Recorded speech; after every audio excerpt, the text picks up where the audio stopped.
सकता था वही आते हैं कि जैसे क्या मांगू कुछ थिर ना रहाई, और देखत नैन चला जग जाई, 1 लाख पूत 1.25 लाख नाती, और उस रावण के आज दीवान बैठी। के मांगे यहाँ की घटिया वस्तु, ठीक है भगवान दे रहा है ठीक है, और डिमांड करो ना देता ये मत सोचो कि भी भगवान ने ऐसा क्यों नहीं दिया। ये सब कुछ दे सकता आपको, ये जो चाहे सो कर सकता कबीर परमात्मा। इसकी डिक्शनरी में इम्पॉसिबल वर्ड नहीं है, ये वो समर्थ परमात्मा है। लेकिन बात यही ध्यान में रखना कि डॉक्टर उसी को वही वस्तु अलाउड करेगा जो उसके रोग में बढ़ावा नहीं, रोग ने सहयोगी हो। तो ये भी आप ध्यान रखना, ऐसी वस्तु आपको यहां से मिलेगी नहीं जो आपकी भक्ति का नाश करे, और बाकी आपका काम कोई 8 लगेगी नहीं। ये सत्कर मान लियो, बेसिक लिख लेना कि कोने में डायरी के।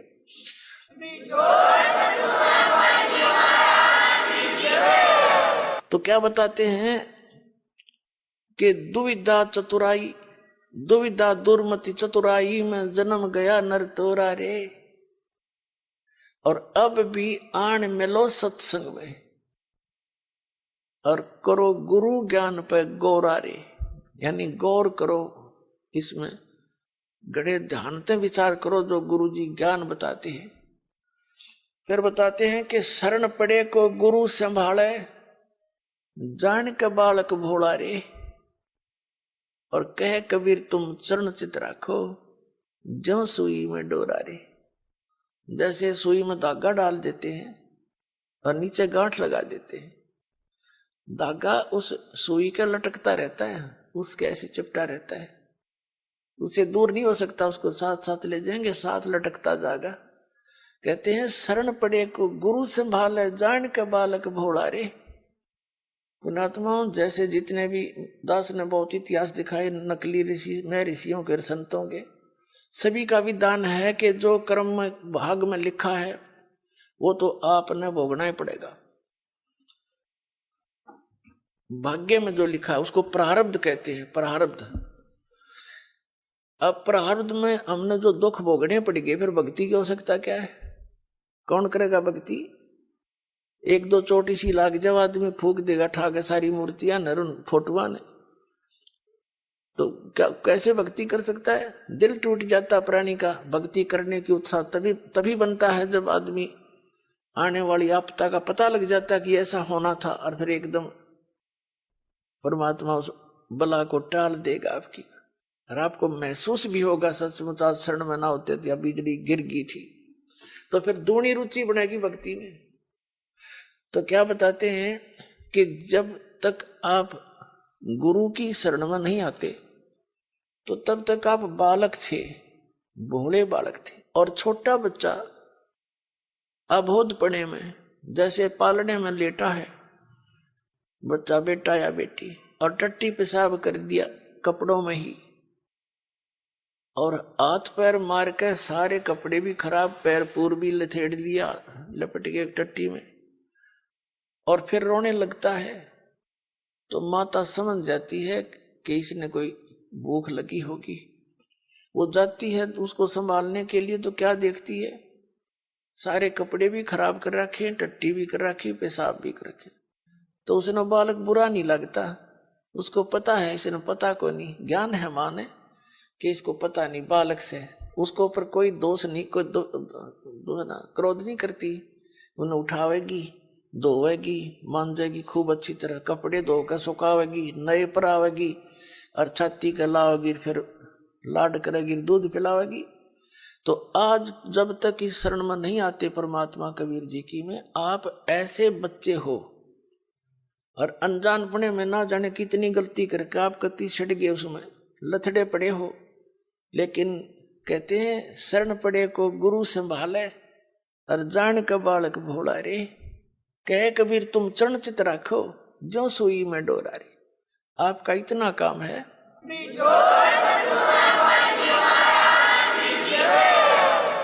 आपके जो प्रारब्ध में जो पहले के जितने भी पाप थे वो आपके साथ लपेट के भेज रखे काल ने, और जिसे पुण्य थे वो भी अंदर डाल दिए, तो आपके दोनों मिलाकर मिश्रण कर रखा है। तो अब परमात्मा आपके उन पापों को धोएगा सारा ने, और फिर आपको समझ कर लेगा, और समझ करके फिर सीने का लगाओगा और सतलोक में ले जाकर दूध पियाओगा, यानी वहां सदा सुखी कर देगा आपको।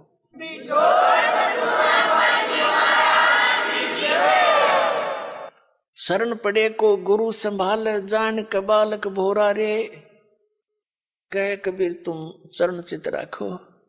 फिर आपका कर्तव्य बताया है कबीर साहब ने, आप भी अपने गुरु जी से ऐसा अभेद संबंध कर लो, मन में दोष नहीं आवे। जिस दिन आपके गुरु जी के प्रति कोई विकार आता है, यानी कोई कमजोरी झांकते हो गुरुदेव के अंदर, तो उस दिन आपका नाम खंडित हो जाता है। और काल यही चाहता है कि ये एक बार संत से इसका कनेक्शन कट जा, फिर यो कितना धक्के खाए जाइयो, कहीं तेरा लंबा चौड़ा का क्षेत्र है इसका, तो फिर इसको यही उलझा कर मार देता है। तो परमात्मा कहते हैं द्वार धनी के पड़ा रहे, धक्के धनी के खावे, 100 काल जगजोल ही पर द्वार छोड़ नहीं जावे। एक ये फाइनल फार्मूला है इस भक्ति मार्ग में। इस परमात्मा कबीर जी के धनी के द्वार पर पड़ा रहे और इसी के धक्के खावे, 100 काल जगजोल ही, कितना ही काल आपको झटके देता दिखे, पर परमात्मा से दूर नहीं होना। यह बहुत बड़ी भूल हो जाएगी आपकी। अगर जैसे हम अज्ञानता में, यानी बगैर अध्यात्म ज्ञान के कई बार बहुत कमजोर सोच बना लेते हैं, और हम भूल जाते हैं कि हमने युगों युगों से पापों की गठड़ी बांध रखी है।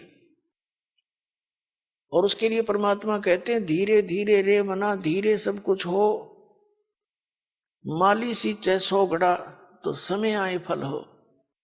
आप जी ने भक्ति का बीज ईब बोया है कितने युगों के बाद। अभी तक आपकी पिछले संस्कार ही चल रहे थे, और कहीं थोड़े बहुत पुण्य कर दिए, कि दाने डाल दिए, को छोटे मोटे पुण्य, वो स्वर्ग में बर्बाद कराए आप। पुणात्माओं, ये भक्ति युग है। अब ये चौथा युग का बीच का समय है। इसमें अब करोड़ों की, कई करोड़, यानी पूरे विश्व में ये भक्ति पर लगेंगे प्राणी, अरबों खरबों की संख्या में। और जो पार होगे वो तो होगे, और रह भी बतेरे जाएंगे। तो वो जो रह जाएंगे ना, उनकी दुर्गति घनी होगी, क्योंकि ये कमाई तो इतनी गजब की बनेगी आपकी। पहले मंत्र से बहुत गजब की कमाई बन जाती है, जबरदस्त भक्ति धन संग्रह होता है आपका। और फिर उनके अगर आप पार नहीं हुए तो क्या करेगा आपके साथ में। जैसे आपकी भक्ति धन इन ऊपर के लोकों में आपको इनका प्रतिफल मिलेगा। जब सतलोक नहीं जान पाए तो फिर ऐसे बनेगी आपके साथ। इस मूल कमल में गणेश जी का जाप है, आपको दिया जाता है। इसका भक्ति धन आपका इकट्ठा हो रहा है, और पार हुए नहीं तो आगे ठड़ी यही रहेगी आपकी। फिर ये लुटेरे आपको टर्न बाई टर्न लूटेंगे। आप गणेश जी के लोक में जाओगे, वहां गण बना देंगे आपको, आपकी पूंजी होगी, रेस्टोरेंट तैयार है, उसका कमीशन है इन देवताओं का। जैसे होटल के मालिक होते हैं, उनका कमीशन होता है वो अलग से, यानी उसमें अपना न्यारा चार्ज लगाते हैं उस बिल में। तो आप कहीं किसी में 10% आपकी कमाई से, किसी में 15%, किसी में 20-25%, ये अपना लेते हैं, तब अपना गुजारा चला रहे हैं। ये कंगाल लोग है 21 ब्रह्मांड तक का उस सतलोक की दृष्टि में।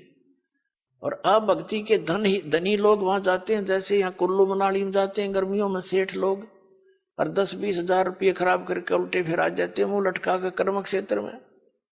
तो आप इस मूल कमल के मंत्र का जाप जो आपको दिया जाता है गणेश जी के लोक में, वहां ठाठ करोगे, यहाँ के नकली ठाठ। जब वहां आपकी ये पूंजी समाप्त हो जाएगी, उसके बाद आपको भेजेंगे ब्रह्मा जी के लोक में, क्योंकि उसका भी जाप आपने कर रखा है। वहां जब आपकी धन खत्म हो जाएगा, फिर जाओगे विष्णु जी के लोक में, क्योंकि उनका भी आपने धन इकट्ठा कर रखा है। फिर उसके रेस्टोरेंट में वहां रहोगे। उसके बाद फिर जाओगे आप श्री शिव जी के लोक में, उसकी भी कमाई करते हो, मंत्र जाप करते हो। फिर जाओगे दुर्गा जी के लोक में, और वहां भी जब समाप्त हो जाएंगे फिर आपके 2 मंत्र का जाप और रह गया, ये 2 अक्षर का सतनाम का जाप। तो उससे जाओगे आप फिर ब्रह्मलोक में, इस काल के निज लोक के अंदर। वहां कोई हजारों युगों तक आप उस ब्रह्मलोक में रहोगे। वहां इस ओम के धन को खत्म करके फिर वापस आओगे, और फिर इस सतनाम के अंदर जो दूसरा मंत्र है, इसने काल ने उस ब्रह्मलोक में जीव को धोखा देने के लिए नकली सतलोक, नकली अलखलोक, नकली अगमलोक और नकली अकैलोक बना रखे। तो उस पूंजी को फिर ये आपकी वहां बर्बाद कराओगा। फिर रह गया आपका जिसको सार नाम प्राप्त हो गया है और वो पार नहीं हुआ। जरूरी नहीं कि सार नाम मिलते ही पार हो जाओगे, ये तो परमात्मा ने कहा है, राम नाम रटते रहो, राम नाम रटते रहो, जब तक घट में प्राणे, भाई कभू तो दीन दयाल के भनक पड़ेगी कान। परमात्मा कबीर जी कहते हैं, पाकी खेती देख के गर्भियो मत किसान, अब हूँ झोले बहुत हैं, घर आले तब जाने। कहते हैं इस या पाकी खेती देख के खेत में अभिमान ना करना किसान, अभी तक बहुत झाड़ या आंधी वर्षा ओले आंधी तूफान शेष है, ना जाने की बिजली पड़ जा, तेरे घर आले जब मानिए तेरे धन तेरे घर आ गया। इसलिए बताते हैं कि ये ना समझना सार नाम मिल गया तुम पारे होगे। सार नाम की कमाई और मर्यादा में अंतिम श्वास तक करते हुए, और एक विशेष कसक बनाओ सतलोक में जान की, तब वहां जाओगे। जा आशा तांबासा होई, मन कर्म वचन सुमरियो सोई।